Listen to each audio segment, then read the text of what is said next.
Hi, this is Sean, and welcome to the first episode of Reflections, in which I give personal reflections on things going on in my life and in the world. I would like to give a reflection on the mass shootings that occurred last weekend. On August 3rd, 2019, in El Paso, Texas, at around 10:39 a.m., a perpetrator allegedly killed 22 people and injured 24 others in a Walmart supercenter on the east side of the Cielo Vista Mall with an AK-47 rifle. Details of the news coverages emerged that the perpetrator, who surrendered himself to the officials, had allegedly posted a manifesto online 25 minutes before this horrendous attack detailing hate rhetoric towards Hispanics. I went to the movies with my brother that same day to catch the 6:10 p.m. showing of Fast and the Furious Presents Hobbs and Shaw with memories of the mass shooting that occurred inside the Century 16 movie theater in Aurora, Colorado on July 20th, 2012 during a viewing of The Dark Knight Rises. Then I woke up the morning of August 4th to head to church and was mortified with the news coverage that another perpetrator wearing a bulletproof vest committed another mass shooting with a .223 caliber rifle in which 9 people were killed and 27 injured at 1:05 a.m. at an entertainment district in Dayton, Ohio. That is 2 mass shootings occurring 13 hours apart. 2 weekends ago, in the community of Brownsville, Brooklyn, 1 person was killed and 11 were injured during Old Timers Day at the Brownsville Playground on July 27th. And on July 28th, a mass shooting occurred at the Gilroy Garlic Festival in Gilroy, California, resulting in 3 deaths and 12 injured. The perpetrator, using a WASR semi-automatic rifle, died as a result of a self-inflicted gunshot.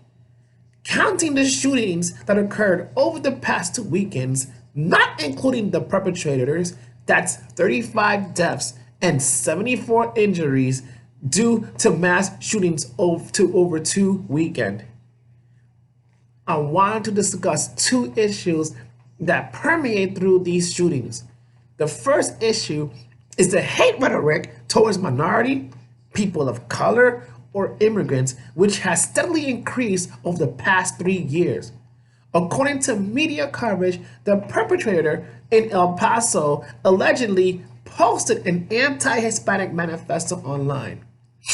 We live in a political environment in which immigrants are called rapists, gangbangers, and murderers, and are living in fear of being deported by ICE.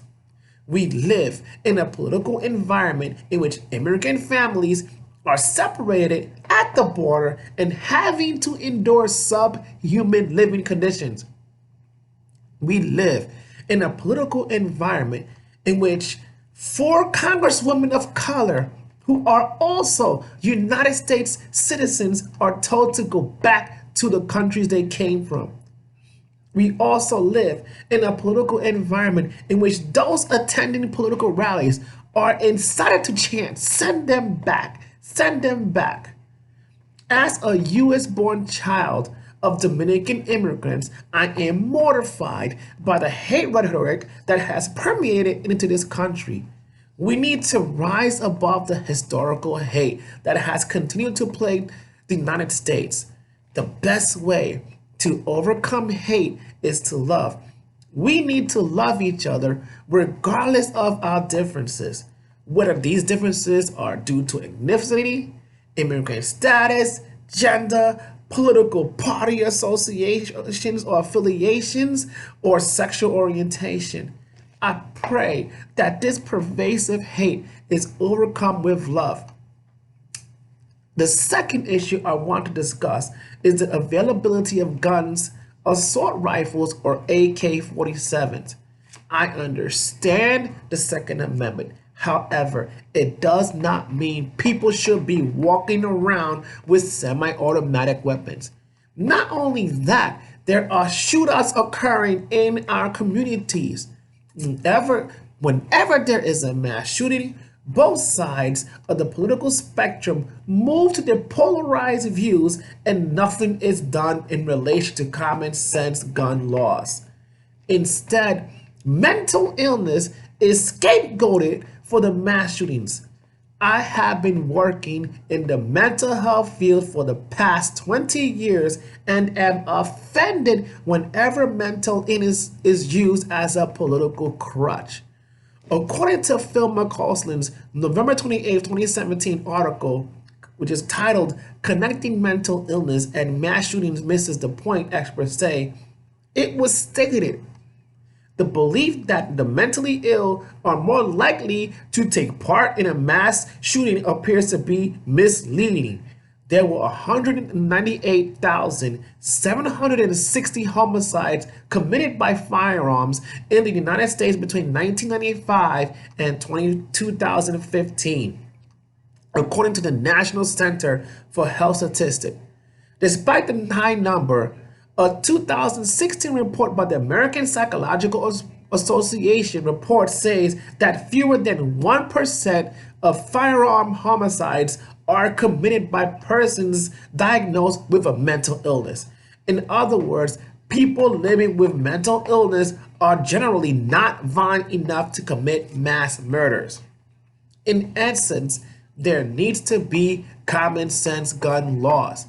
We should be able to go to places without the fear that every time we leave our homes, it will be our last day on earth. We should be able to go to the mall without fear of death. We should be able to go to a community event without fear of death. We should be able to go shopping without fear of death. We should be able to dance in a wine at an entertainment center or district without fear of death. We should be able to go to the movies without fear of death. We should be able to go to a festival or music gathering without fear of death. We should be able to walk in our communities without fear of death. Our children or students should be able to achieve their education without fear of death. And we should be able to go to a house of worship without fear of death. How many families have been broken or negatively affected by gun violence or mass shootings over the past 2 weekends or past several years? I feel that the rights of an AK-47 are valued more than the rights of a human being. I pray that common sense gun laws are enacted and that our communities are made safer. In closing, let's pray that love overcomes hate and common sense gun laws are enacted. Let's pray for the people and families that were affected by gun violence and mass shootings in Brownsville, Brooklyn, Gilroy, California, El Paso, Texas, and Dayton, Ohio. Let's pray for the safety of our communities across this country. This is Sean for Reflections, signing off.